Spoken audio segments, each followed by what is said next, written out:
Les amis, je suis très heureux de vous souhaiter la bienvenue dans ce nouveau format sur la chaîne YouTube qui est le format des interviews. J'ai eu la chance de pouvoir interviewer le créateur de la chaîne YouTube Bike Hope. Très belle rencontre, personne pleine de bonne humeur et d'enthousiasme, ça fait plaisir.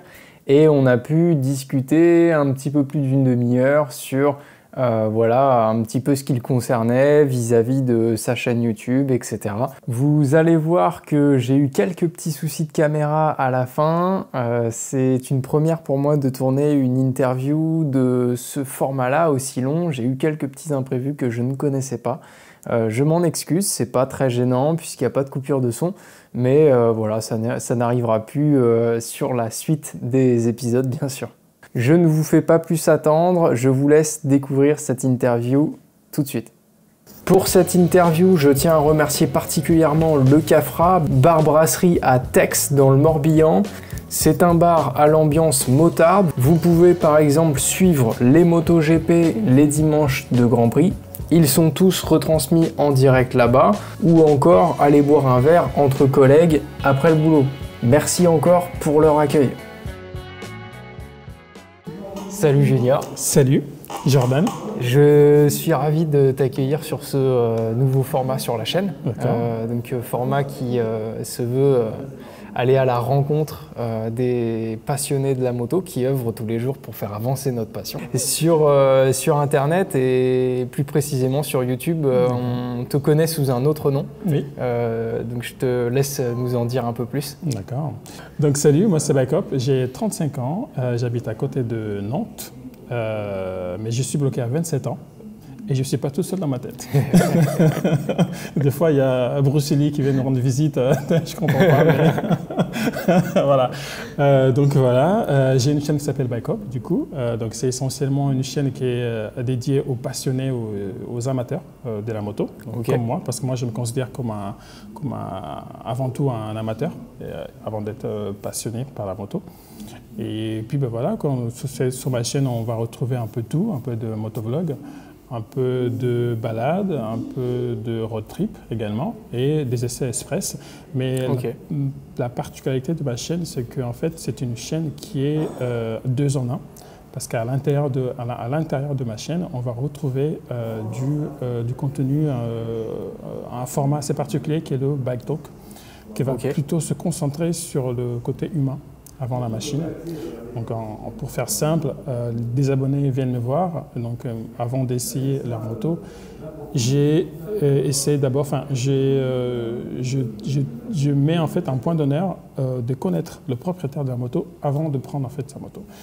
De temps en temps, j'hésite pas à poser des questions assez personnelles et jusqu'à présent ça marche plutôt bien, donc parce que mes abonnés jouent le jeu.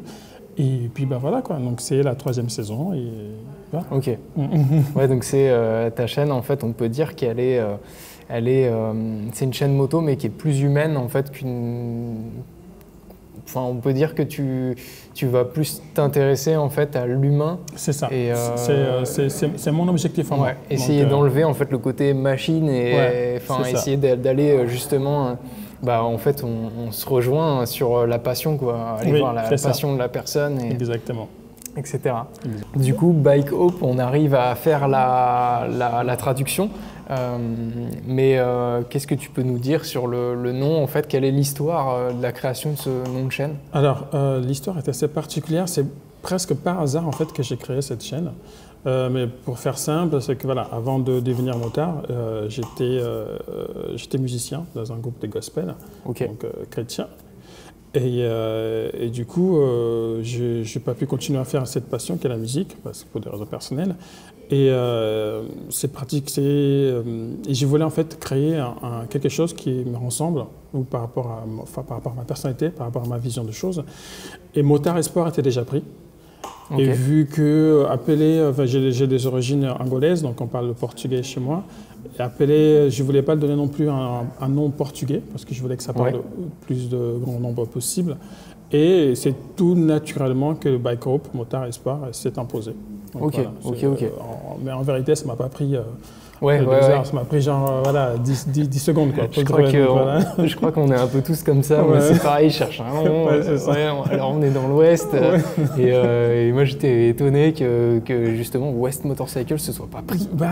Moi, c'est pareil. Moi, sur Bike Hop, j'ai pensé que c'était déjà pris. Mais en fait, non, je tapais sur YouTube, personne. Mais dans la seconde, j'ai créé la chaîne et j'ai déposé le truc comme ça. Voilà, personne ne va le prendre. Et 1 an après, j'ai lancé le cours. Tu l'as déposé à l'INPI? Ouais, c'est ça. Ouais, ok. Ouais, pareil, j'ai déposé à l'INPI. Bon, on sait jamais.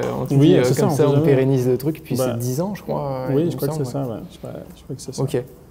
Et d'où t'es venue la moto? Est-ce que c'est quelque chose que tu pensais déjà tout gamin ou est-ce que c'est venu avec le temps? Alors, pas du tout, mais vraiment pas du tout. Moi, moto, c'était quelque chose qui n'a jamais passé par l'esprit, mais jamais. C'est encore un peu confus aussi dans ma tête comment je me suis lancé vraiment là-dedans parce que c'est presque par hasard. En fait, tout est un assemblage des événements qui sont arrivés dans ma vie qui a fait que les choses se sont assemblées et du coup je suis devenu motard. Mais si je dois te donner la raison principale, c'est que voilà, à l'époque, j'avais du mal un peu à trouver un équilibre financier et professionnel, donc financier donc, qui est en lien. Et du coup, en fait, en 2018, j'avais réussi en fait, à trouver cet équilibre-là. Ok. Et du coup, avec ma femme, on voulait avoir un enfant. Et sauf qu'on ne pensait pas que ça allait arriver aussitôt. Donc, la veille, c'est-à-dire aujourd'hui, j'ai appris que j'allais être enfant, que j'allais être papa. Le lendemain, je me suis inscrit à l'auto-école. C'est vraiment parce qu'en fait, je me disais que j'ai pas eu le temps de profiter. Je viens juste de trouver un équilibre. J'ai pas eu le temps de profiter. Du coup, là, il y a mon fils qui va arriver et du coup, je me dis, il va falloir se concentrer sur ce nouveau être qui va arriver. Donc là, c'est ton deuxième enfant ou premier enfant? Premier. C'était le premier. Ouais, c'était le premier. Et du coup, en sortant du boulot, et je prends le tram, je descends le tram et du coup, je face au tram, le tram il passe et mon regard tombe face à face à l'auto-école. Ah, c'est ouf. Et là, comme j'avais un peur monstre de la routine, c'est-à-dire maison, boulot, dodo, famille, enfant, école, machin, truc, ça trottinait dans ma tête. J'ai vu l'auto-école, je me suis dit, je vais passer le permis moto et tous les étés, je vais partir en road trip solo. Ok. Ouais, pour t'accorder en fait une liberté. C'est ça. En fait, je voulais une autonomie, un espace. Enfin, je voulais vraiment retrouver un espace à moi où personne ne peut vraiment, voilà.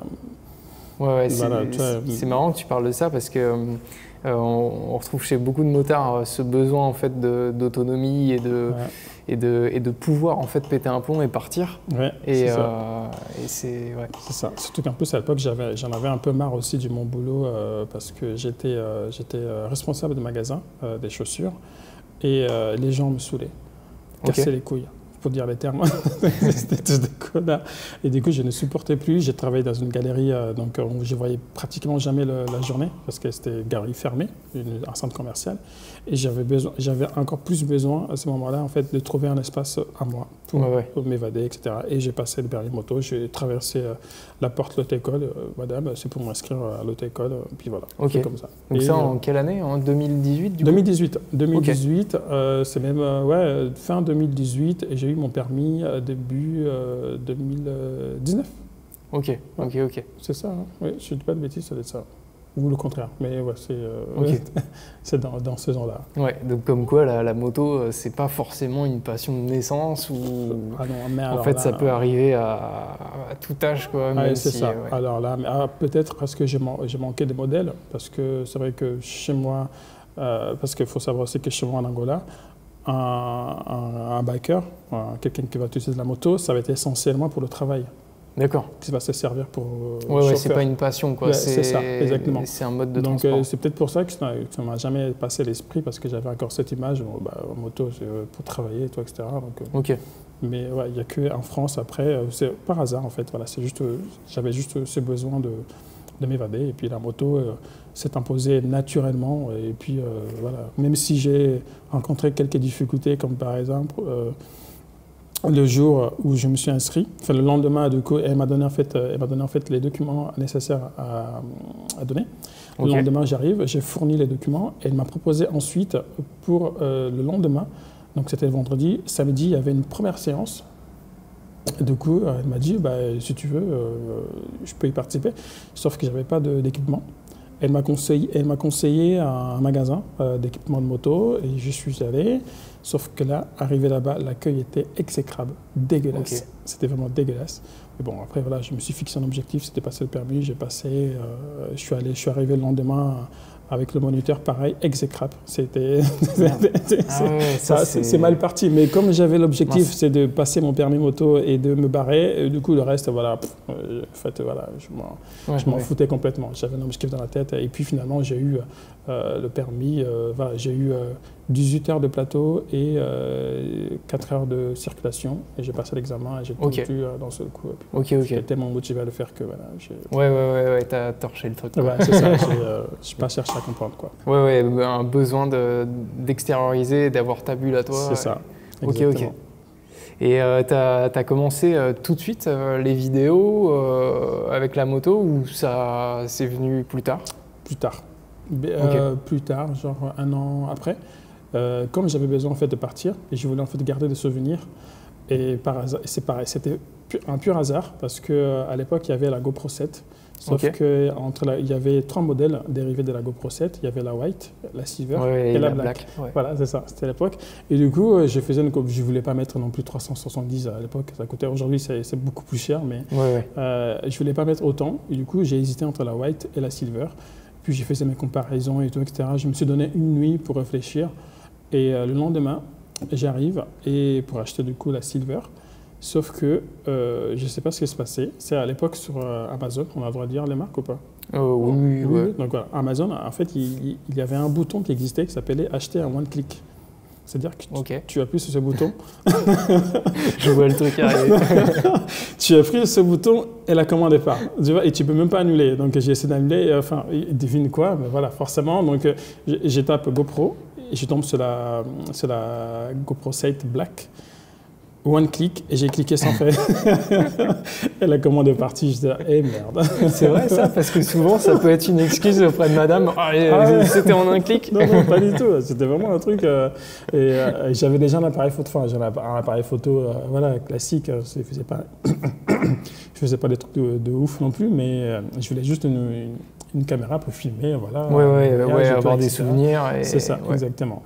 Et ensuite, j'avais la caméra et j'avais une envie de partager, comme la chaîne s'appelait Bike Group. J'avais envie de faire quelque chose de justement côté humain, de partager les vécus de la vie des autres ou donner des conseils aux gens. Et d'ailleurs, si tu as l'occasion d'aller voir ma chaîne, ma toute première vidéo, ça traitait du féminicide. Rien à voir avec la moto. Absolument rien à voir. Et tu l'as laissé du coup du coup, j'ai laissé. C'est ça. Parce que en fait, à la base, je voulais vraiment échanger avec les gens par rapport, mais du tout à n'importe quoi, parler du tout, sauf de la moto.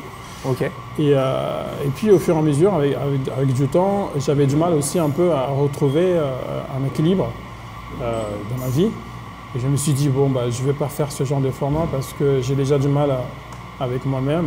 Je ne vais pas faire des vidéos pour donner des conseils aux gens. Donc du coup, j'ai laissé tout complètement tomber. Et pendant 1 an, je n'ai rien fait sur la chaîne. Et du coup, c'est plus tard, après, j'avais proposé en fait à un ami de partir en road trip. Et on est parti en road trip. Du coup, j'ai ramené ma caméra avec moi. Et lui, il voulait faire un film. Et du coup, je lui ai donné les rushs. Tout est sur ma chaîne. Donc, je lui ai donné les rushs. Il a fait son petit montage et tout, etc. Machin truc, blablabla et tout. Et puis, au fur et à mesure, j'avais envie de changer de moto. Et du coup, j'ai pris rendez-vous chez le concessionnaire, donc Yamaha, et j'ai essayé une MT-07 et puis une Voge 500R. J'ai fait la comparaison, j'ai fait une vidéo, j'ai posté, mais sans vraiment, sans vraiment d'objectif derrière. Puis ça a marché, je me suis dit tiens.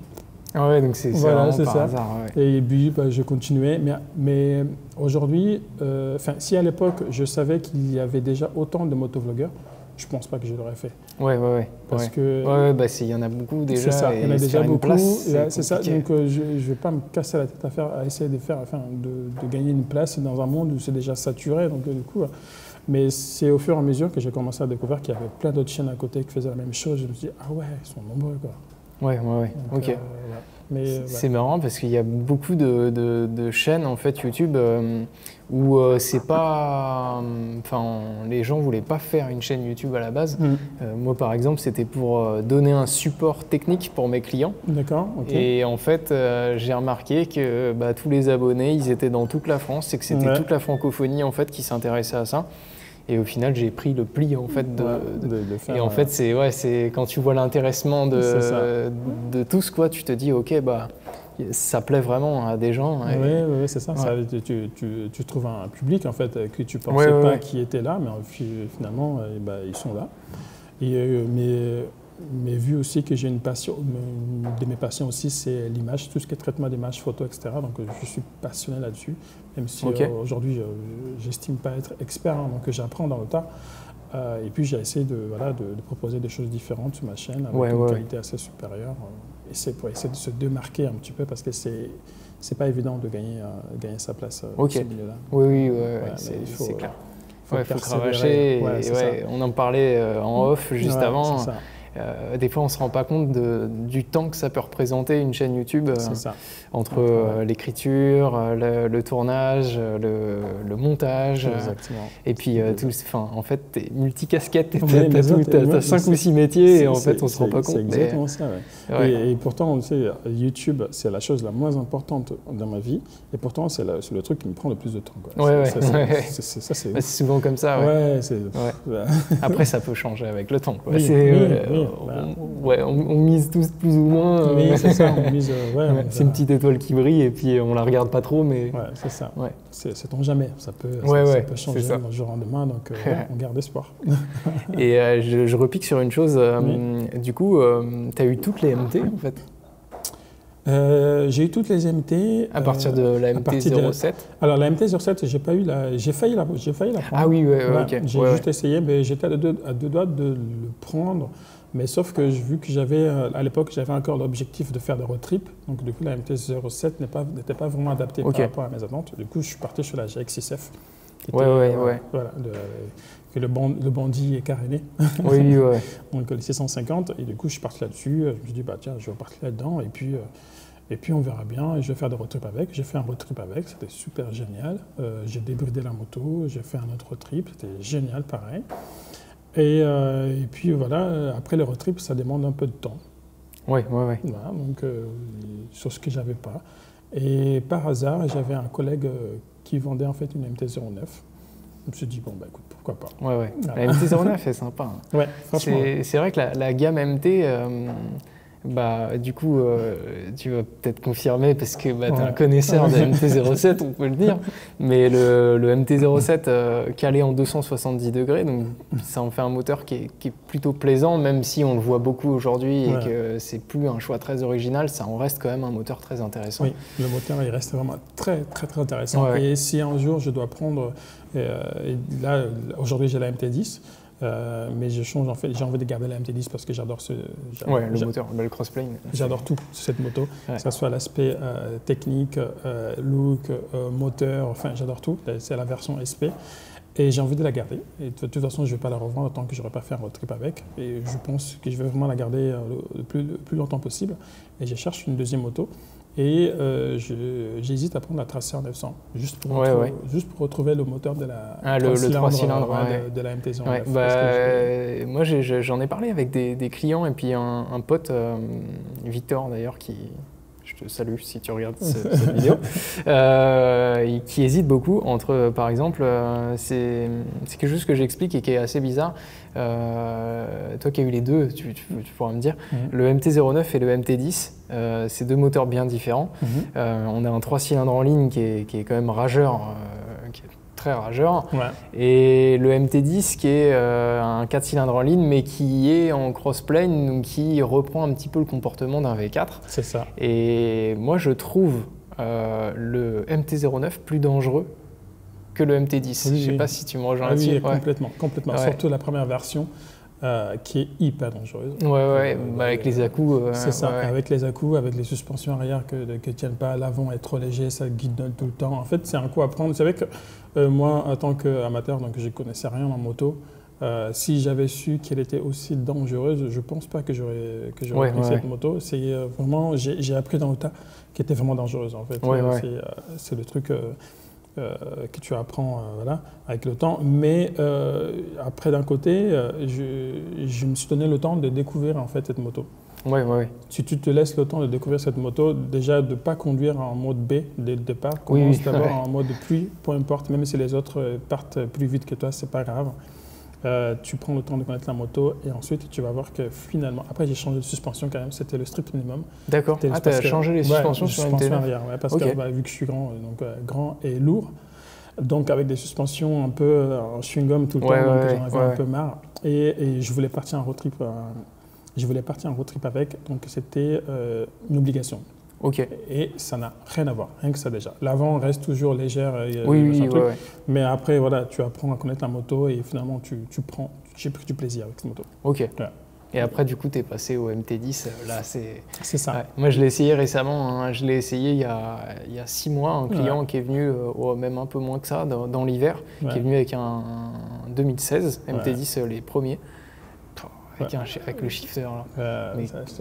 Alors je suis un amoureux du V4 et je m'attendais pas à ça et je sais même pas si je crois qu'avant ça je savais même pas que c'était un crossplane, tu vois, le MT10, tu vois, pour te dire, enfin je connaissais pas trop le modèle et je pars l'essayer et la douceur du moteur, la disponibilité, en fait je le trouve très souple, très disponible en bas, mais qui te donne pas comme le MT9. En fait le MT9, j'ai plus la sensation que tu peux pas modérer en fait l'accélération, ça t'appelle ça t'appelle à faire des conneries. Alors qu'avec le crossplane, tu peux conduire. Moi j'ai été laver la moto en fait du client et puis la ramener, et en fait j'avais pas envie d'aller dans les tours forcément. J'étais tranquille en dessous de 6000 tours et le moteur était très souple et le shifter. C'est ça. Tu sais que t'as pas besoin de taper très haut et ça va te paraître bizarre. J'ai roulé moins vite avec la MT10 par rapport à la MT-09. Ouais, ça ne m'étonne pas. Et j'ai roulé déjà moins vite avec la 09 par rapport à la GX6F. Donc, après, il y a des histoires personnelles qui sont passées dedans et tout. Mais c'est pour ça que j'ai envie de la garder là, même si elle consomme à mort. C'est le défaut de cette moto pour moi. Ah, le MT10 Ah ouais, à ce point-là. Elle consomme vraiment à mort. Mais j'ai envie de la garder. Voilà. Donc, on verra bien après avec le temps. L'avenir, on dira. Ouais. Mais pour l'instant, je la garde. Ok. Voilà. Est-ce qu'on peut dire que c'est ton moteur préféré du coup? Aujourd'hui, c'est le mot. J'ai essayé récemment, d'ailleurs c'est sur ma chaîne, la KTM 1290. J'ai pas du tout aimé.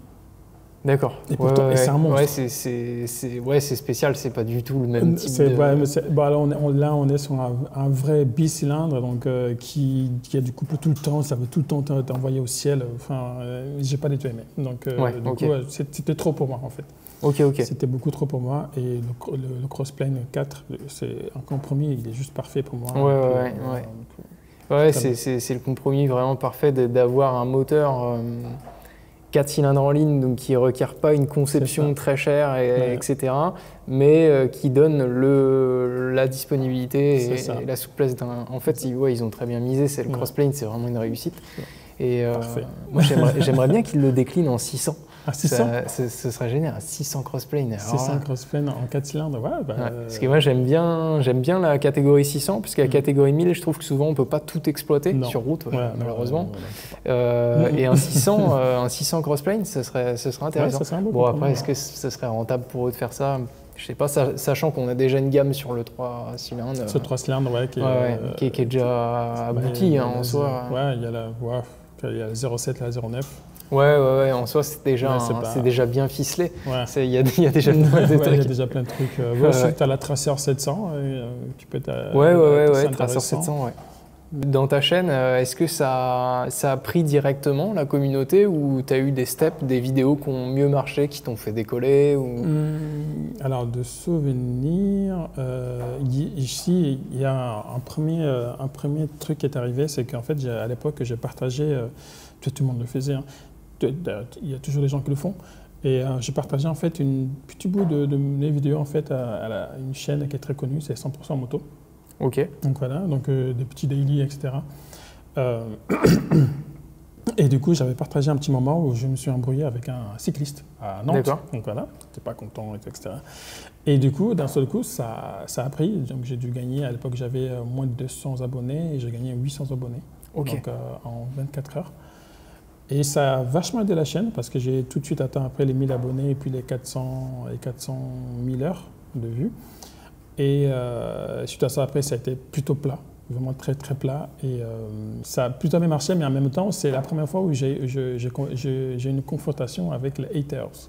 Tu connais ces personnes assez bizarres. Ouais, j'en ai pas eu beaucoup, mais il y en a qui piquent. Prépare-toi. Pas besoin d'en avoir beaucoup. Prépare-toi parce que dès qu'ils sont là, ils sont là. Hein. Du coup, des menaces, des morts, des trucs complètement débiles. Ah oui, des insultes complètement débiles et incompréhensibles, mais bon, c'est comme ça. Putain, c'est chaud. Et c'est là où j'ai vu, ok, un succès aussi brutal, j'y étais pas prêt, mais vraiment pas du tout. Ouais, ça t'est tombé dessus. Ouais, ça m'est tombé dessus, j'étais là, ok, je suis pas prêt, et du coup, j'ai laissé un peu la chaîne de côté pendant un moment. Et c'est plus tard, avec le Backtalk, il y a la vidéo du MT10, justement, qui a bien marché, et du coup, qui m'a ramené vraiment beaucoup de monde. Et là, récemment, j'ai posté un short qui a marché un an plus tard. D'accord. Qui a marché aussi, du coup, ça m'a permis de gagner jusqu'à 6000 abonnés aujourd'hui. Ok. Un peu plus de 6000 abonnés. Donc, voilà. Donc ça n'a pas pris tout de suite. En même temps, vu que je n'avais pas vraiment d'objectif assez précis, donc je ne m'inquiétais pas trop. Je m'en foutais un petit peu que ça prenne ou pas. Donc c'est juste un hasard en fait, le fait que j'ai 100% moto. Enfin, que la vidéo sur 100% moto ait marché. Je ne pensais pas qu'elle allait marcher autant. Mais ça marchait. Et du coup, c'est là où c'était la première explosion. Et puis la deuxième explosion, c'était avec la MT10.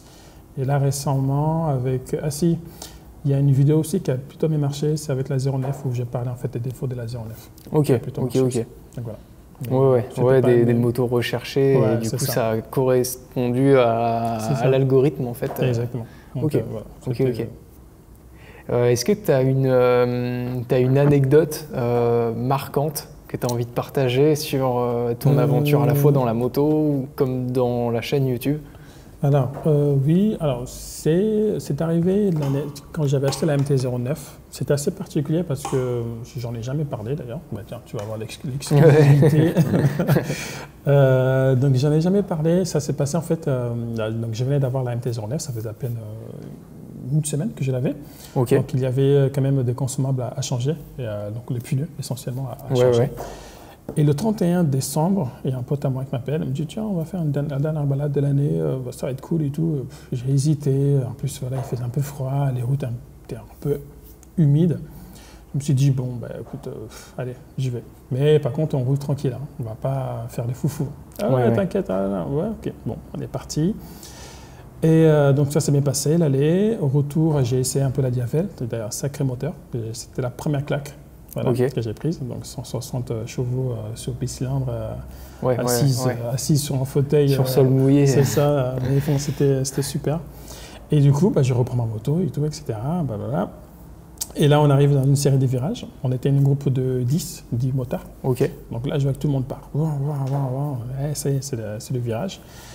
Là, je me suis dit, bon, j'y vais pas, je vais rester tranquille. Bon, allez, j'y vais. J'arrive. J'ai doublé une moto, donc on arrive dans un segment de virage. Je me mets debout pour voir s'il y avait une voiture qui arrivait en face ou pas, mais de toute façon je voyais que tout le monde doublait, donc signe qu'il n'y a pas de voiture qui arrive en face, donc du coup moi j'y vais. Oui, logiquement. Ouais. Voilà, c'est ça. Donc moi j'y vais, et c'était pas un virage serré du tout, c'était vraiment plutôt un virage assez large. J'arrive, juste avant le virage, je freine de l'arrière avant de freiner de l'avant. Sauf qu'en freinant de l'arrière, je bloque le pneu arrière. Du coup, je perds légèrement l'équilibre, je panique, je freine de l'avant aussi.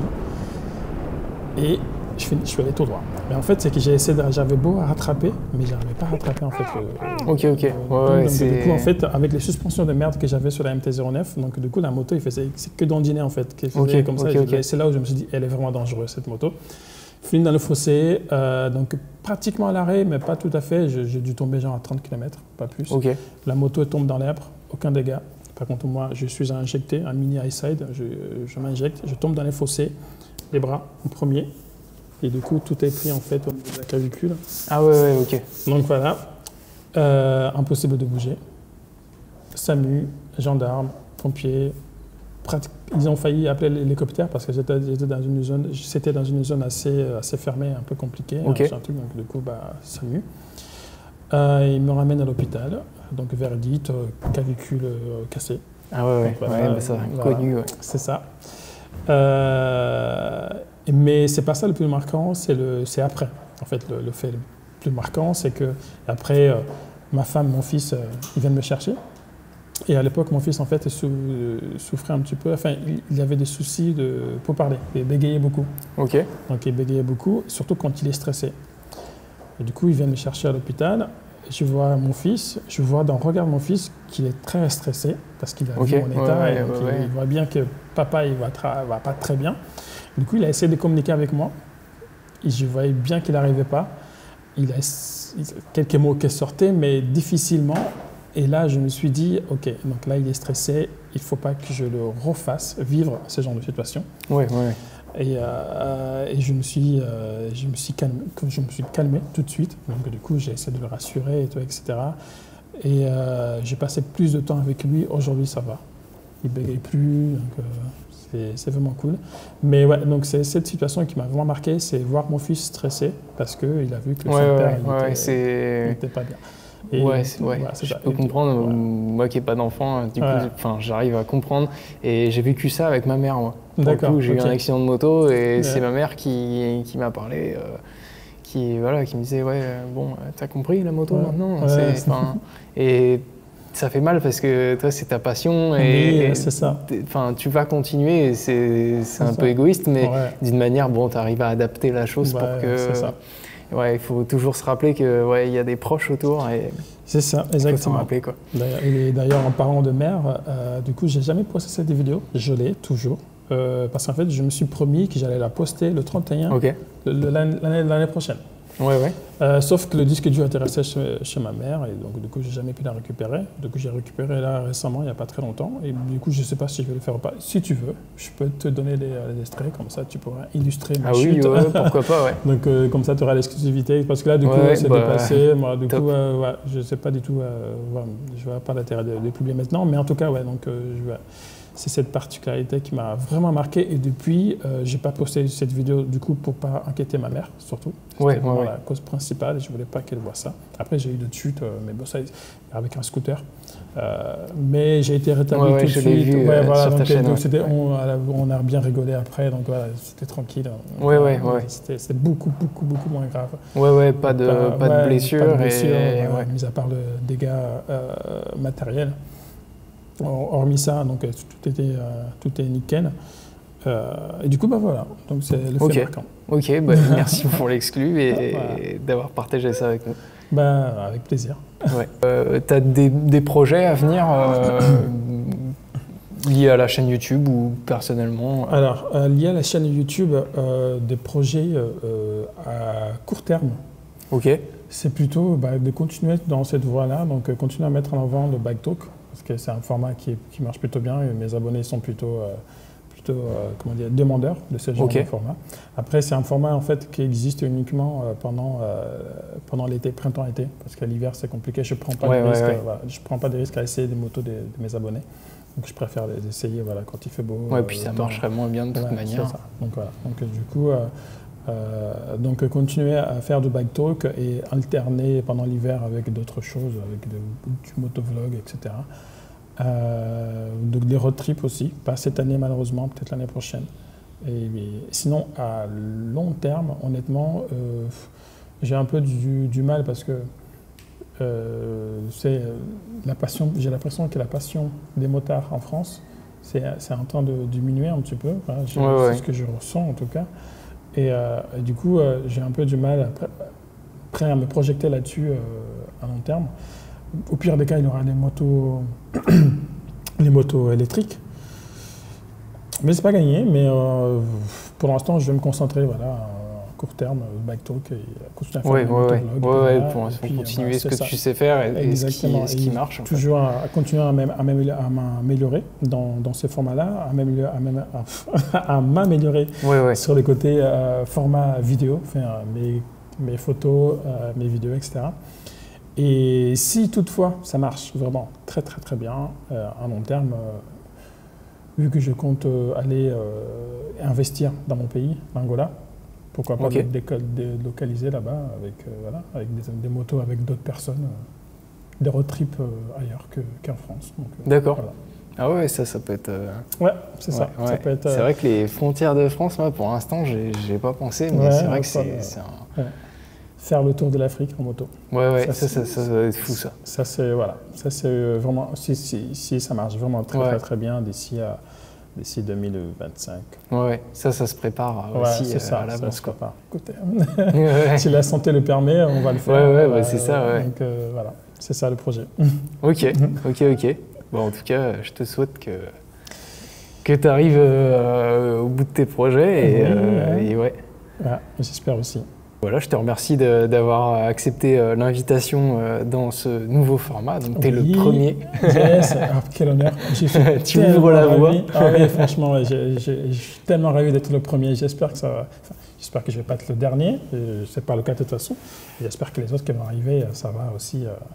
ça va prendre, que ce format va continuer, va perdurer dans le temps, etc. Donc c'est tout le mal que je te souhaite. Ouais, ça marche. Et puis on va peut-être nous voir ensemble autrement que dans cette vidéo. Exactement. Par la suite. Voilà. C'est prévu. Mais pour ça, il faut que vous vous abonniez à nos chaînes parce que sinon vous ne serez pas tenus informés. Exactement. Et c'est très important. Donc abonne-toi, sinon je vais venir. Voilà. maintenant, avant vous pouviez ne pas vous abonner, maintenant c'est plus possible. T'as un problème, tu m'appelles. Voilà. Tu fais la liste des personnes qui ne sont pas abonnées, j'arrive et voilà, ils vont changer d'avis, t'inquiète pas. Yes. Merci beaucoup. Avec plaisir. Salut, ciao. Moi, je pensais que j'allais avoir un micro en mode stand-up et tout. Ouais. Mais non, pas du tout. Salut, c'est Michael.